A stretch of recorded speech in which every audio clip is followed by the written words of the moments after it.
Hello, everyone, and welcome to another in Rallyware's ongoing webinar series. Today, we're going to focus on delivering the right boost to the right consultant at the right time. And I'm very excited to be joined by Gabriela Chaytor from Tupperware. But before we begin, a few logistics for today. After my discussion today with Gabriela, we will be addressing any specific questions that you might have. So as you think of them, please enter them into the Q&A area, and we will address those following the conversation. All right, let's get started. So if we go back to the basics, simply put, gamification is the application of any game elements in any non-game context. Now, when we're talking about game elements, we're talking about things like points and badges and leaderboards and such. So gamification is a very valuable technique. It has been proven to change behavior, incentivize higher productivity. It's also commonly used in marketing techniques to boost customer loyalty, increase engagement, and things like that. Now, the use of gamification has expanded in direct selling. So as technology has evolved, our sales force has grown to expect those type of digital experiences.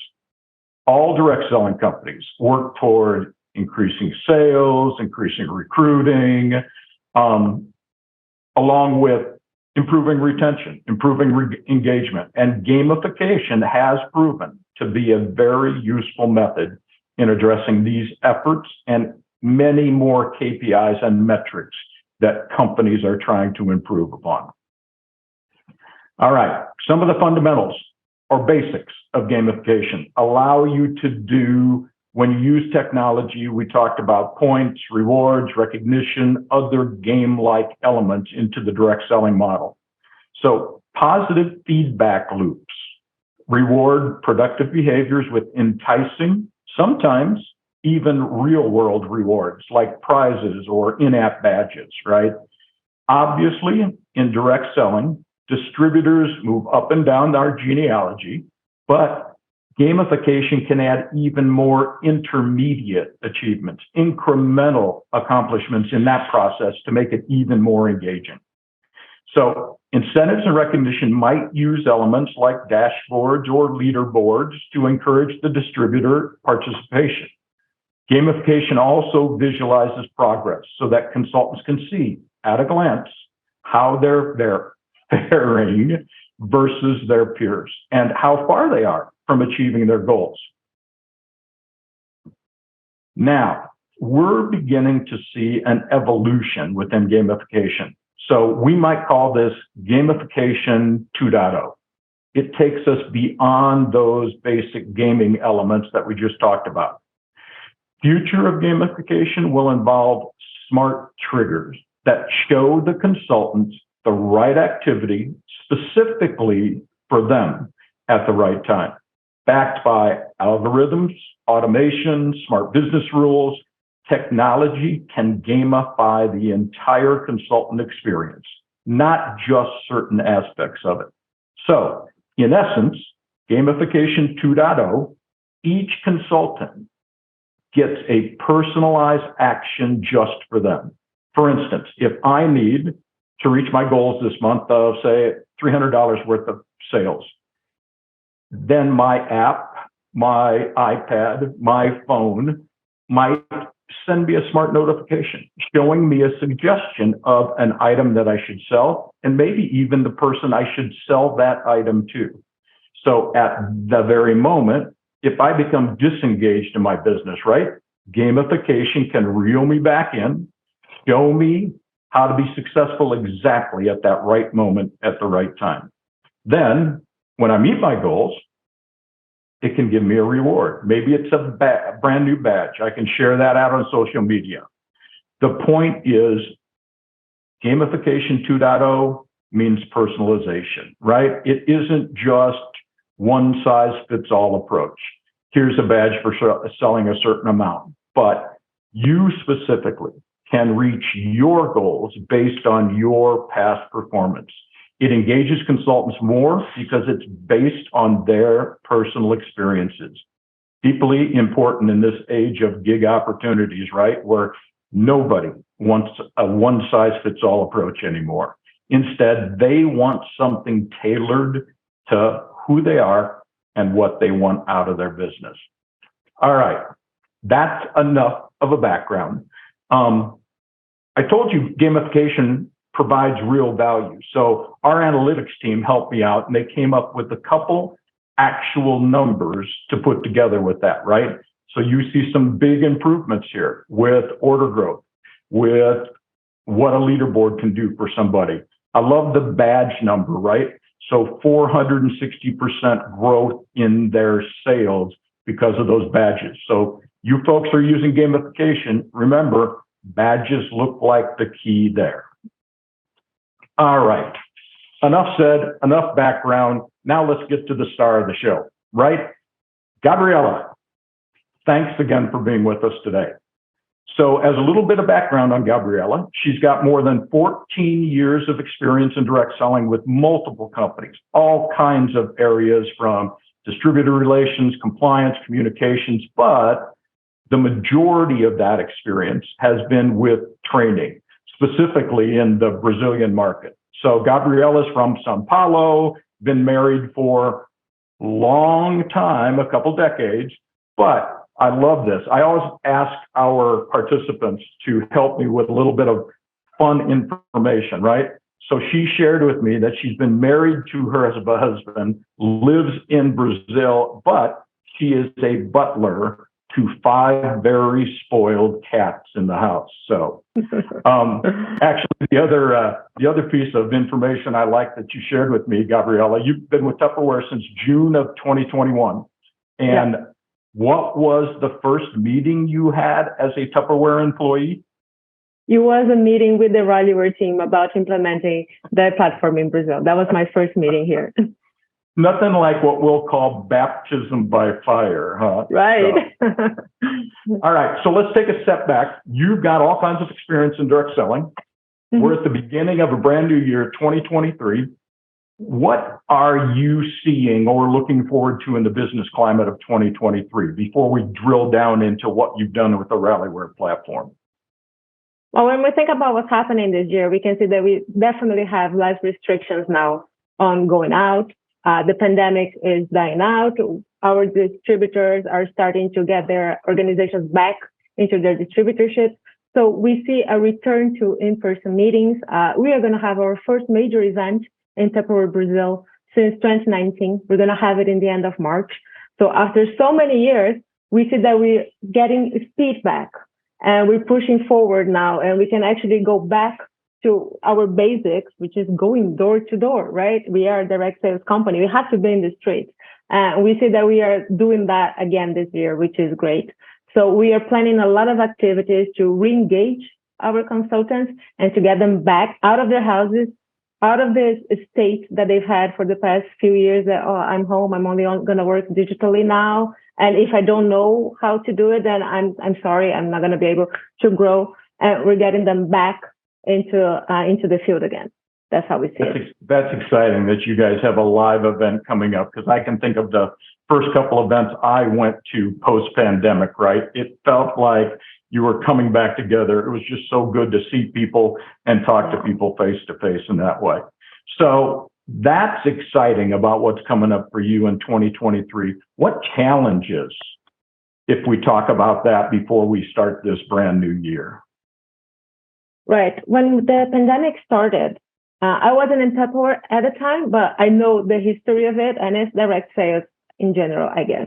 Our consultants weren't really tech savvy, especially when you look at traditional Tupperware consultants. It's mostly women.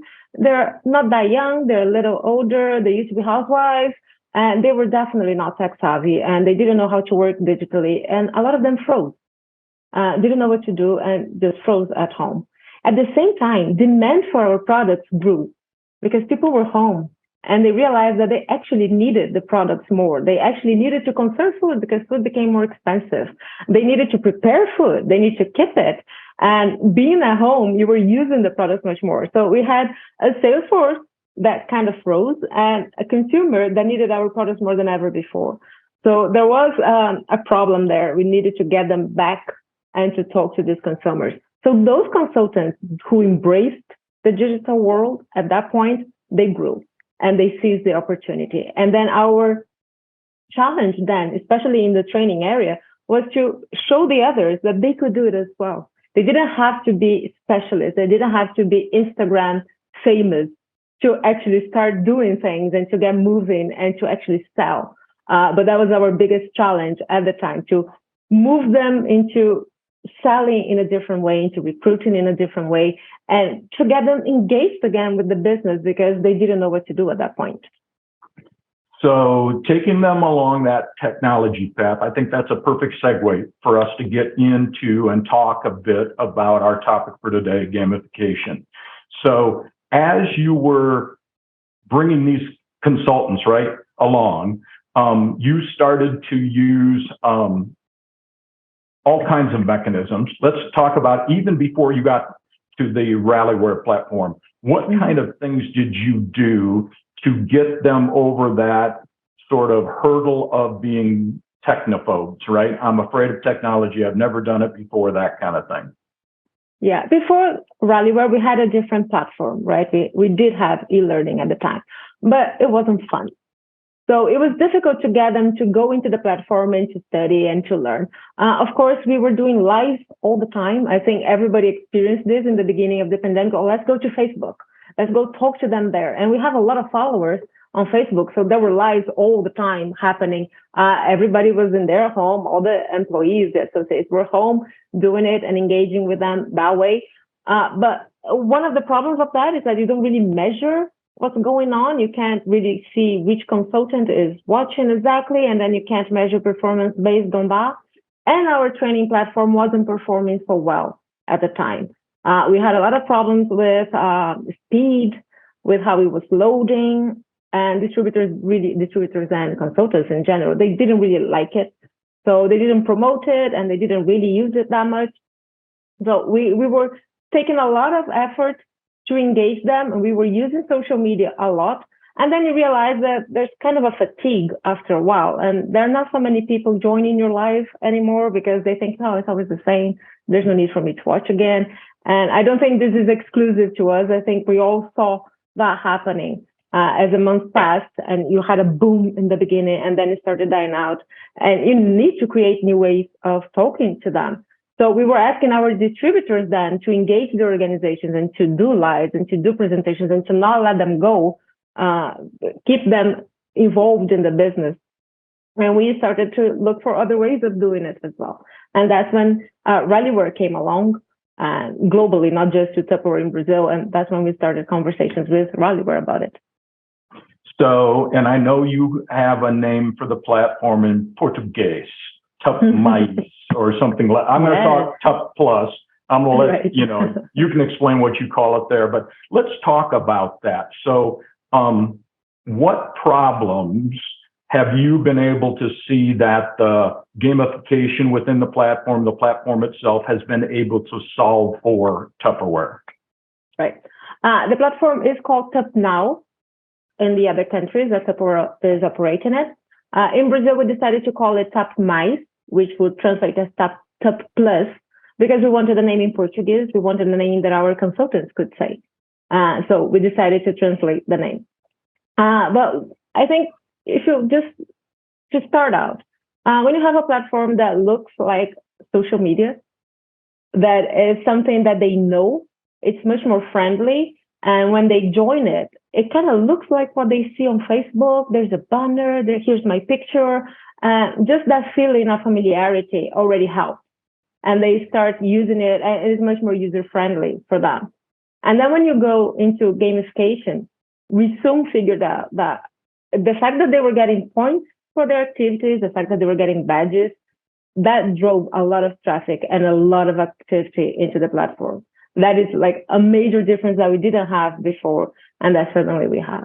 And another thing that works really well for us is that we decided to build journeys for each level of consultant that we have. In our previous platform, you could call it like a depository of training content. So the content was all there, and it was up to the consultant to join and say, okay, today I want to learn about recruitment, and search for it and find what they wanted to learn. And that's hard because first they don't know what they need to learn. And even if they do, it's not really easy to find. You have to learn what to search for. So that wasn't really helping. With Tupmice, what we do is that we build journeys depending on your level here. And we will take you there and we will tell you and teach you what you need to learn at that point in your business and what is important. And then we will ask you questions and we'll trigger the next activity based on your answer. So we're tailoring this journey to your needs and to your desires. And then we can see that they engage much more with our training that way. So I always think about it. So you're right. We can create different personas, right? Different type of people who might come into the business. And then based on that persona, you can prescribe a journey, a pathway to success for them. You might give them the opportunity to choose that pathway that they want to pick, right? Or then hopefully at some point, as we're talking about gamification 2.0, right? Those algorithms, that machine learning, that rules engine will even optimize that journey for that individual. And really, you know, it's my personal pathway to success, if you will. So if I was a brand new company thinking about gamification, right? So maybe I want to we've had clients come to us just wanting badges. We've had clients coming up just wanting leaderboards. What advice would you give as a company is starting to create or think about their gamification strategy? I think you can't overlook it. I mean, it is really important and it really drives engagement. It's incredible how much engagement it does. It drives. And think about the whole process. Don't just pick and choose one of the tools. I think when they're all together, they work much better. So the journey is a big step for us and it's a big difference from what we had before. And it's incredible because you have these triggers, and that doesn't mean when they say, oh, I want this, doesn't mean that we're not going to show them the rest later on. It means that we're going to let them choose what they want to learn now, but then later we're going to introduce that topic that they didn't want to talk about right now. We're going to introduce it again and in a different way. One of the things that we do that way, for instance, we ask them, oh, would you like to sell products or would you like to just buy products for yourself right now? And if they say, oh, I just want to buy products for myself at the moment. Okay, so we put them in a path that will focus on products. But then later on, we're going to say, well, don't you want to learn about the benefits of actually selling and being in the business? And half of the people who said, no, I just want to buy products, they say, yeah, you know what? I do. I want to learn about it. And then they move to a different pathway and they start learning about the business and they get engaged with the business. And we can actually change their behavior from someone who just wanted to buy for myself because maybe I'm getting married in a few months and I want to have Tupperware all over my house, to someone who actually can do this as a business opportunity. And also, when we have the points, the leaderboard and the badges, it's kind of different how it impacts their behavior. With the leaderboard, it's something that is live there every day and they're looking at it and they go crazy because of it. Like they want to climb it up and they want to be at the top and they are on top of it. They know how many points they can achieve. And if they see that someone has more points than them and they know they've done everything, how can that person have more points than me? They will question us. So they're really on top of it. So it's that's funny. driving. Go ahead.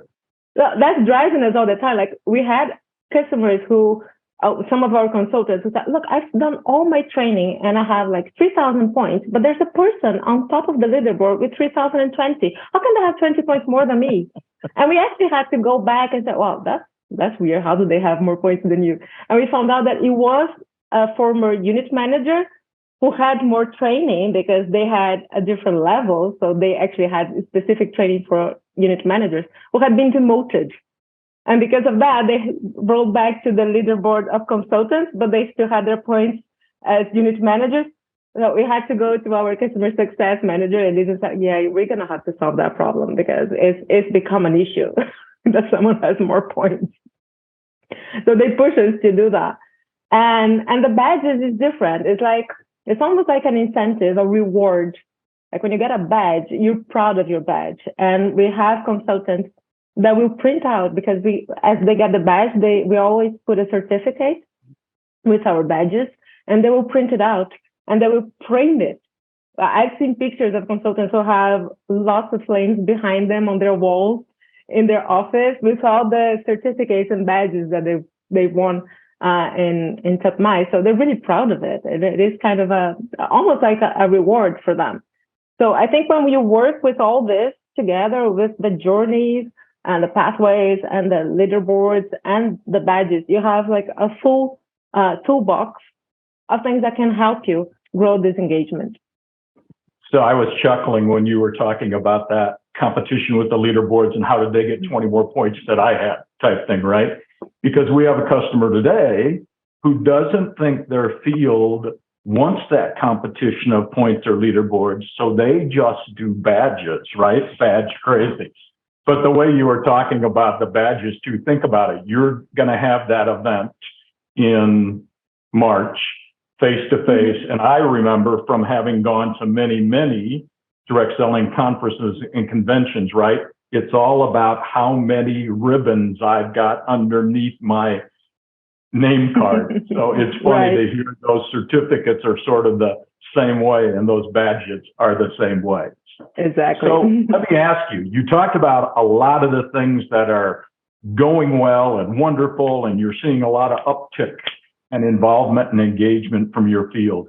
What if somebody was starting down that path to gamification, like we just talked about, what would you warn them about or tell them to be careful of, or don't make this mistake that maybe you did at some point as you were all implementing the platform? Right. It is a trap. If you concentrate so much on the points and the leaderboard, it will soon become a trap. And we found out when we were doing the pilot testing, we first only launched Tupperware to two distributorships that we chose in Brazil from our back offices. We chose two distributorships and only their new consultants. So we had about 300 people only doing the test for about a month. And we launched it for them only on a Wednesday before a Thursday holiday. So it was a long weekend, right? They had Thursday, Friday, Saturday, Sunday to check the platform. And then we thought on Monday we would see how it was going. We had a lot of content already because when we launched the pilot, we already had all the content ready for new consultants. So there were 98 tasks and 18 courses in total just for the pilot already. When we arrived in the office on Monday, 4 days after launch, there were over 20 people who had finished everything. And this is crazy because these people, they just went through the content to get the points. They didn't actually pay attention. They just went mad because they saw their names climbing the leaderboard and they just wanted to go to the next and the next and the next. And they weren't really paying attention. So we don't want that. We don't want them to do it for the sake of climbing the leaderboard and not actually taking into consideration the content that they're learning and putting it into practice. So we learned a lesson then that in some specific courses, we have to give them a break. So we stop them from training actually. And we say, well done, you've learned a lot, but now you have to go and put it into practice.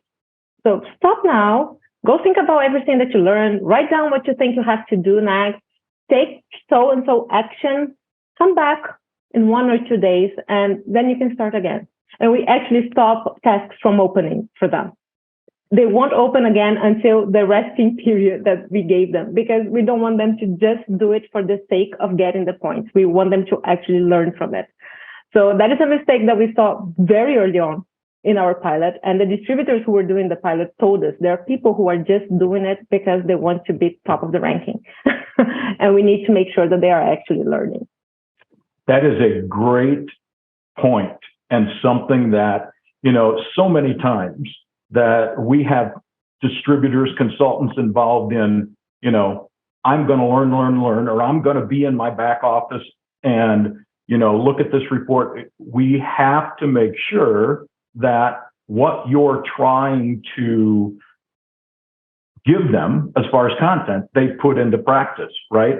So let's go back to that concept of gamification 2.0. Just like you had certain people get to that point, turn that off, instead of even using a resting period, we can take, okay, when they sell their next $100, or when they have their next party, or when they bring 2 new people into the business. So here again, as you're thinking of folks out there about gamification, let's not only think about the activities that are happening, as Gabriela said, with the points and badges and leaderboards and things like that.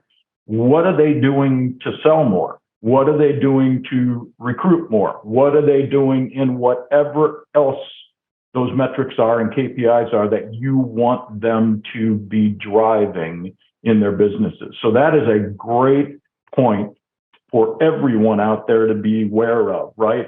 We don't want them playing games just to play games. We want this content driving their business. So let me ask you this then, because we make a big deal about working with our customers to prove that return on their investment, right? What are you measuring, and how are you measuring what you're getting in that ROI from not only Rallyware, but what you're doing from building those journeys and that kind of thing? Right. The 2 KPIs that we will always measure is retention and productivity, right? And we have 2 ways of measuring it. And the right way to measure productivity would be to measure how these people who are engaging Rallyware and in Tupperware, and they are engaged in the training, how they were doing before and how they're doing now. And we see an improve. We launched to everybody in Brazil in May of last year. So from then on, we see that these people already produce 8% more. So their orders are bigger, right? And so that's a big improvement for us. When we measure against the others who are not engaged in the training yet, it's much bigger, but then we can't really point out, oh, it is because of the training, right? Someone who's more engaged will be doing better in the business anyway to start with. So we measure them against their previous performance. And then we are also measuring their retention. And we see that these people will put more orders consistently. They will have repeat orders. They will order more than once per month. They will order every week or so, or more than our regular, how they would regular order before that. And we can also see that we have in retention, we have a 12% increase. So when we measure that, the increase in productivity and the increase in retention, we can see how much that actually generated in sales for us. And that's how we're measuring the return on our investment. And we can see clearly that we have a big return. And then we are actually planning our plans for this year, take into consideration the gains that we get from Tupperware. So when we're planning our budget this year for the training area, I'm taking that into consideration as well, how much more they're bringing into the business. That's perfect. So that's another key element as you're out there either thinking about beginning some aspects of gamification or actually have it in place. You have to be able to measure and quantify exactly what that is doing for the business itself. Otherwise, it doesn't do you any good with that, right? So here again, that's what we're talking about with, not only putting in points, not only putting in badges, but I love what you said about them being that much more engaged, them staying around into the business. Because think about it. You've got the ability now we're talking about gamification 2.0 with these triggers, with these different things that can happen automatically, right? That you can proactively tap them on the shoulder. Hey, you haven't placed an order in 7 days.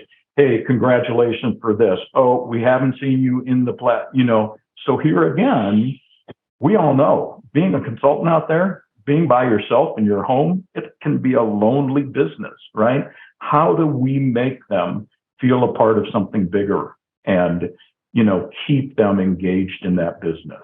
So,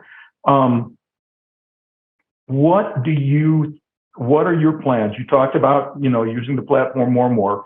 What are your plans to expand upon what you've started just since last May, right, when it rolled out. How are you gonna leverage the platform even more specifically at Tupperware? Right. So we already started doing a few things different. We've already added on to what we first envisioned. We've already had an event, a live event, that we put the link for consultants to access our event within Tupmice. So we take a lot of advantage of the segmentation that we can have there, even with the banners.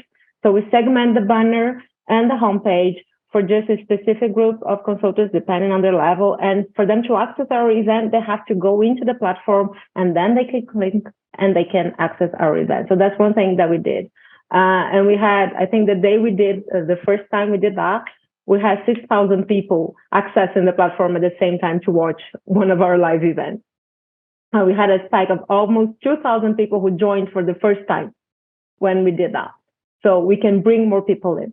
And we think that we want the most people possible within the platform. So we have to add functionalities. And now we're working with our internal communications team, the team that works with communications for our sales force, and we're moving all our communications to Tupmice as well.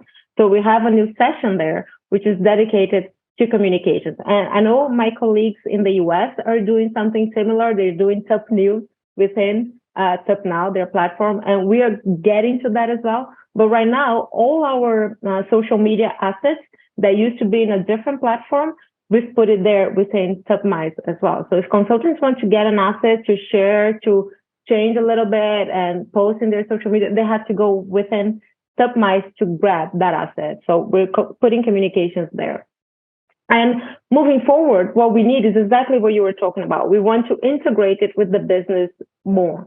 So we have already designed a few of our badges to be integrated with the business, but at the moment it's not integrated yet. But we want, when someone is promoted from a consultant to a unit manager, we want that to trigger a response within Tupmice. We want them to get a badge congratulating them, and we want them to get a specific training for this new moment that they have within their business. They already get the training once they go there, because we will have an update and we will say, well, congratulations, you joined, but we are not measuring how much more money they're making now, or we are not measuring the recruitment that they're doing now. And that's what we want to integrate as well. So we want to say, well, now you should think about getting a new recruit per week.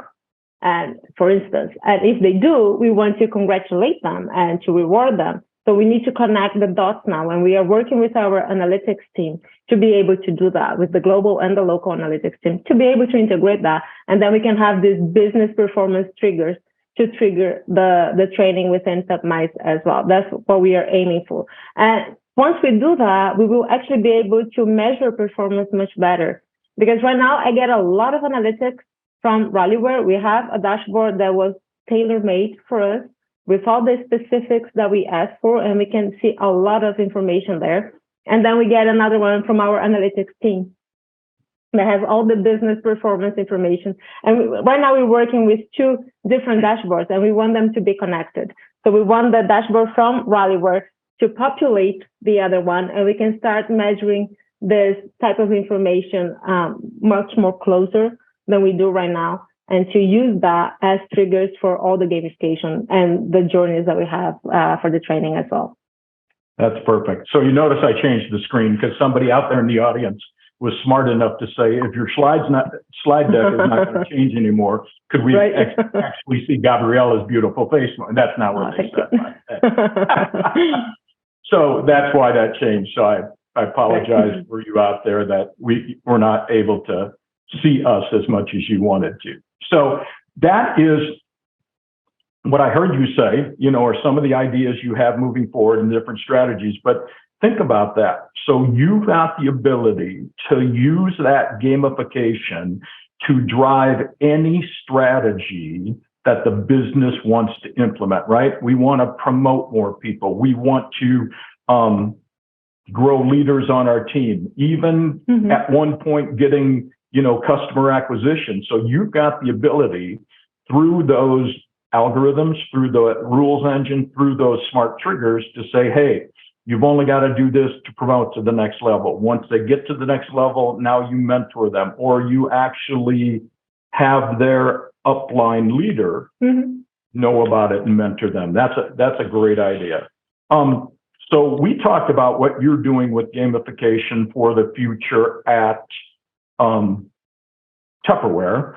Any thoughts on gamification as a whole outside of even direct selling?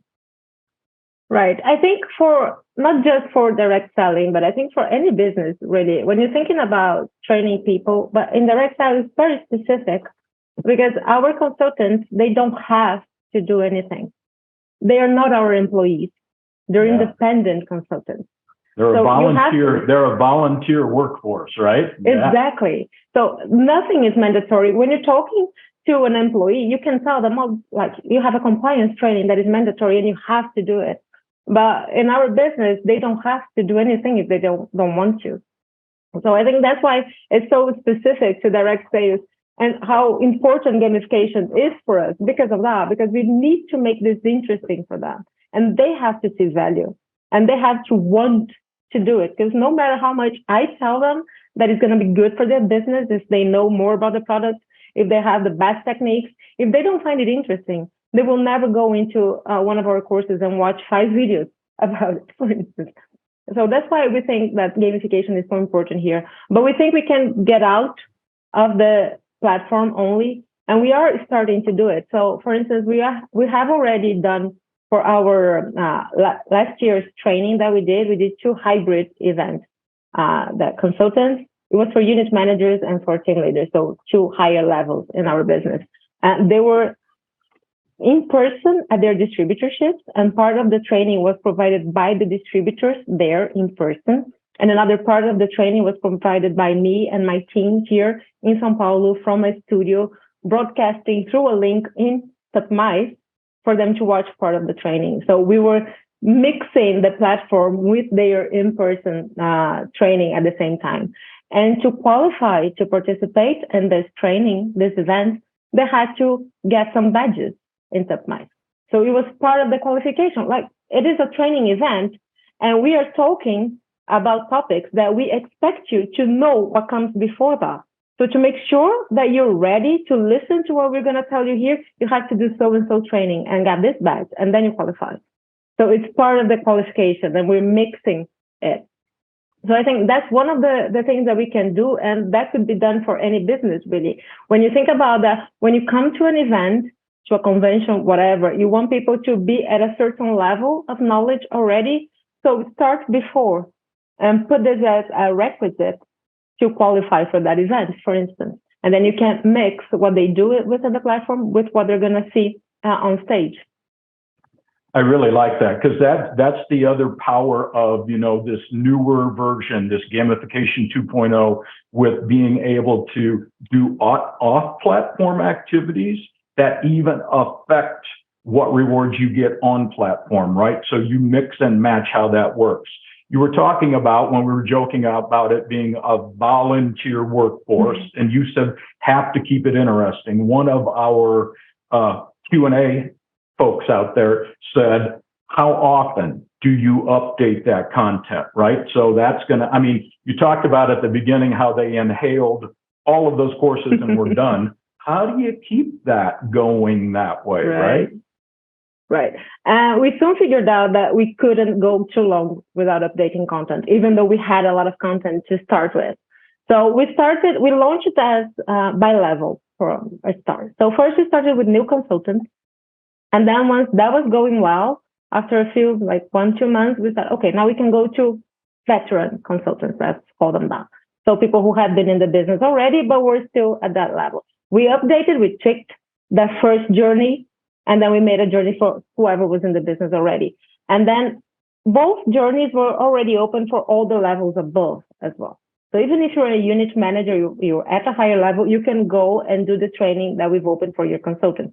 With a difference, there's always a starting course that we do, the beginning of the journey, which is specific for each level. And if you're a unit manager, we tell you, this is what your consultant is learning about. So this is the map of their journey. So you know what's yours and what is theirs. And then we launched for unit manager later. And just now we are finishing for team leader, which is another level above. So every 2 weeks, we are releasing a new course for our team leaders. And that's what we are doing. Every 2 weeks, there's a new course. But right now, we are still working on the full length of each journey. On top of that, the people who had the first journey open in May, they are demanding content all the time. So we started doing content that is more related to our current brochure. So we have a brochure every 4 weeks in Brazil. Like this is the background, which is the cover of our current brochure, right? Ready for Carnival. And so at every brochure, we will have a different training content focused on this period specifically. So we'll talk about the products that are available in this brochure and how you can sell them, because we don't always have the same products in every brochure. We have products that change and will only come up every few months, for instance. So we'll talk about products that are specific for this brochure. And we will also talk about the business KPI that we want you to focus in this specific moment in time. So for instance, if we want to drive sales and we think that it's kind of, people are still out on holiday maybe because it's the beginning of the year. And we say that the year only starts in Brazil after Carnival. So there are a lot of people who are still traveling and enjoying the summer, and they might not be willing to receive you in their home to show them the brochure because they're out and about. So how about you record a video in your home and send it to them? And even if they're on holiday, they can watch a quick video that they receive on WhatsApp. So for that specific period in time, we released content for them, teaching them how to make a good quality video in their home. And if they don't have a ring light, it's okay. They can just be in front of a window like you are right now. And that will be enough to make the lighting better for them. So like simple tips on how to record a video, and that's a new content is specific for this period because we want you to promote this product and this specific way to drive your sales. So every brochure will have one new content for them to come back and engage. And they will ask us for that. When they finish and they've reached the top of their leaderboard, they would send us an email, when is the next content gonna show up? So they're craving it. So at least once every brochure we have to update. Well, and that's a perfect way to explain it, because I can understand where this question comes from, right? It could be daunting to thinking about keeping that content fresh and new. But think about it. No matter what kind of company, no matter what kind of product, our businesses are continuously evolving. Whether that is you're a party planning its monthly host special, whether that's a new product line we're just bringing out. You talked about your, 4-week campaigns. We've got another client that's got 2 or 3 week campaigns that way. You're already producing materials somewhere within the organization to let the field know about that. So how can we repurpose those same pieces instead of creating? So I think that is, something that can overcome that fear, because I do know, I can't even think about it. We've got so many other things to do in our job within the corporation, right? Right. And another thing is that if we listen to our distributors, because they are so close to their sales force, to their organization, they will come to us and say, you know what, my team actually needs this type of training. Is there any way you can get that into Tupperware for them to do? So they will bring us the information that what they need, and they will help us prepare this content as well. That's great. That's great. We don't have to just think about everything on our own. We can plan, we can base it on our campaigns, but if we listen to them, they will tell us what they need as well. So we've got a user that starts off their comments by saying, thank you very much for your session. But specifically, they want to know those first couple days or weeks with onboarding. Can you explain what because we all know if we can get them engaged, the earlier we can get them engaged, and the more we can get them engaged, the better their results are going to be everywhere else in their business. Right. And when we started, that was the first journey that we created, was the journey for the new consultants, because we knew how important it was. So we see our new consultants as a 12-week period. So for the first 12 weeks, you're considered a new consultant and you have a few benefits within the business. You have a program that is specific for you, an onboarding program and all that. So we wanted the journey that they have with training to be connected to that. So how we start is that first, of course, we will congratulate them for their decision. And we start with a warm letter from our leader, from our president here in Brazil, Paola. So there's a message from her to engage them, to congratulate them on this decision. And then we start talking about the business itself. But we start like, what brought you here? Like, why you made this decision? Because that should drive what we tell you next anyway. So that's why we ask, are you here just because you want products for yourself, or are you thinking about a digital business maybe? You just want to sell on Instagram and Facebook, or you want to actually build a business and do direct sales as a traditional business. And then we start tailoring the content based on that. So if someone says, oh, I'm interested in products, we'll focus first on products. And after they've concluded that, then we'll go and ask, well, how about we tell you about the business as well? But if someone says, no, you know what, I want to be a digital consultant, then we'll open product track as well, because you need to learn about the product. But we'll start telling you about how to sell on Facebook, how to sell on Instagram, how to make good videos. And we'll focus on that as well, because we want you to get that first sale as quickly as possible so you get engaged. And then as soon as you say that, we're going to tell you about our onboarding program with the incentives that you get, and how you can benefit from the program if you put so many orders within this 12-week period. What are the benefits from doing that? What you gain as products, as discounts, whatever, from joining that. And if you said, okay, just products, when you finish that track, we'll ask you, how about the business? Let us show you something. But if you say, you know what, I want to start a business, I'm here because I want to be a consultant, then we'll start straight away with the content about selling and recruiting. Because you've shown the interest in building a business, here are the tools you need to actually build a successful business. You need to learn about the products, you need to learn sales techniques, and you need to learn how to recruit, because as a vital part of your business is bringing more people into the business so you can grow. So we start talking about that, and we start creating the desire to achieve the next step. When they see the benefits and they see what else they can achieve, we start talking about that as well. And at the same time, every time there's something new for our brochure, anything that we're releasing that, this, you have to see this right now, then we will promote that. And that will be on top of everything in our platform. That will be the first thing you see when you join the platform, because this is something you have to act on now. So we'll focus on the steps. The first 90 days, we'll focus on first what you're here for, what brought you here, your desire, and then the triggers that we want for you to move along this journey and for you to stay with us. And of course, like you said, if they stay with us and if they place their first order, or if they place 5 orders within those 12 weeks that we consider them a new consultant, they have a much bigger chance of staying with us longer, because they started selling, they started making money, they're seeing their success, and they will stay with us, which is what we want. Yes, my old CEO of my first direct selling company, she always said, nobody's going to leave the business when they're making money, right? Exactly. So, exactly.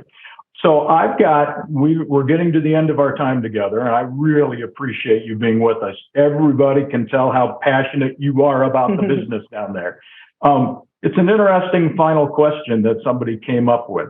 So they said, Tupperware's a household name. Yeah. Does that change the way you engage with or train your consultant? And I'm going to qualify that because, it's beautiful. Tupperware's got great brand recognition, right? Mm-hmm. But I could also think, if you're trying to go after a younger demographic, I don't want to relate to the Tupperware that my parents sold, right? Or something like that. So does that affect how you tailor the opportunity and the messaging to your new consultants? It definitely does. Our CEO says that we're making the company as big as our brand, because our brand is massive and everybody knows it. And this morning, I was talking with one of our top distributors for the convention that we're going to have in March. And she said, when I joined Tupperware, I was young and I went to my first meeting and all the women there were older than me. And I felt so out of place. But I kept going, even though there was a lot of prejudice. People said, you sell Tupperware products? That's what my grandmother sells. Yep. And she continued, and she's very successful, and she's become a distributor, which is our top level. So there is that kind of prejudice, like this is not for me, this is for an older generation. But when you think about the products, the younger generation still knows the brand. They know what Tupperware, the brand is. So it's not like they don't know us. They know us. They just don't connect it. So a lot of it has to do with how we present ourselves. So when you see, for instance, the cover of a brochure, like the one behind me, which is colorful and neon, and we're doing a product for Carnival, like this bottles that we have here, we're doing a strap for you to strap your bottle on, and you can hang it on your body like a side bag. And when you go to Carnival to dance and to celebrate, you have your bottle with you. So that's something for the younger generation, right? Like my grandmother wouldn't do that. So we have products, and we have to show that the products are for everybody, for any generation. But at the same time, we do have to think about that we have to make our training much more engaging for a younger generation, because we want them to find themselves here. We want them to see this as a business opportunity that they can grow, that they can make money. And when you think about like the traditional job world nowadays, everybody wants flexibility. Like nobody wants to go to the office anymore. When you join direct sales, you have that possibility. You have flexibility. So we have to highlight those benefits of our business. Like you can work from home. Isn't that what everybody wants? Everybody who's on LinkedIn is looking for a job that says hybrid or remote. Like you can have that here. So we offer you this opportunity, and you can develop yourself. And you want to work online with digital only, this is the perfect opportunity for you to grow your business in the digital world. So, but for them to understand that we're not just saying it and the products are colorful and so, we have to make our interactions with them have to be on the same level. So we definitely need a training platform that speaks their language, where they look at it and they find it fun, and they recognize it, and they know how to deal with icons. They know how to change their picture. They understand how that works. And we have to make our training interesting. Like in the end of the day, if the content is not good, they're not going to come back. No matter how interesting the platform and the badges and the points are, if the content is not good, they won't come back. So we know that they want videos, for instance. 98% of our content is video. Like we can't escape that. We have to make content in video. And it doesn't have to be super produced. Of course, we have videos that we do in studios with actors and all that. But a lot of them is just us, my team, on camera, explaining the content. But just the fact that it's in video, it engages them much more. So we have to think about the format of the content as well. And another thing that we like to do is that we like to get them to act. So when they finish, every single one of our tasks has an activity. We never let them just watch it and forget it. So we always put an activity down. Be it an answer that they have to give, a multiple choice, whatever, or on some of them, we actually get them to do something. So we will say, well, now you learned how to sell this bottle, the Eco Tupper. So now we want you to go on Instagram and make a video about it and post it and give us the link. And you will conclude this task when you paste the link to that video here. Then you can go on. Then you can get your point and you can go on to the next task. So we get them to actually engage with the content that they're watching and act. And that makes it much more interesting for them and dynamic. And they will see that, yeah, you know what, this is not that boring thing that I thought, that I was going to go to a meeting and just sit down and, I don't know, people would just be showing products and it would be boring. It actually is something different, and it is engaging, and it's interesting, and it's fun. Okay, I told you that was the last question, right? I lied because we had one more come in. It says, approximately how long is your onboarding journey within the platform? Can you answer that? Yeah. Yeah, well, if you think about the onboarding, which is the 12 weeks, and we have 18 courses within those 12 weeks. So we want consultants to take at least one course per week, and they won't be able to finish everything. So it would be a little bit more than one course per week. So that is what we aim at. Perfect. And when they join, they have, for 12 weeks within the platform, their status is new consultant. And they're in a community for new consultants only. After those 12 weeks, they will be automatically moved out of that community. So they're now classed as a veteran consultant. They'll have access to different training automatically. And they, at the same time, in the business itself, they don't have access to the same benefits that they had in the first 90 days. They have access to different benefits that they didn't have before. So we're matching our courses to the business program, the onboarding program we have in the business. Perfect. So, hey, I did have one more comment though. No question. This is from a listener out there.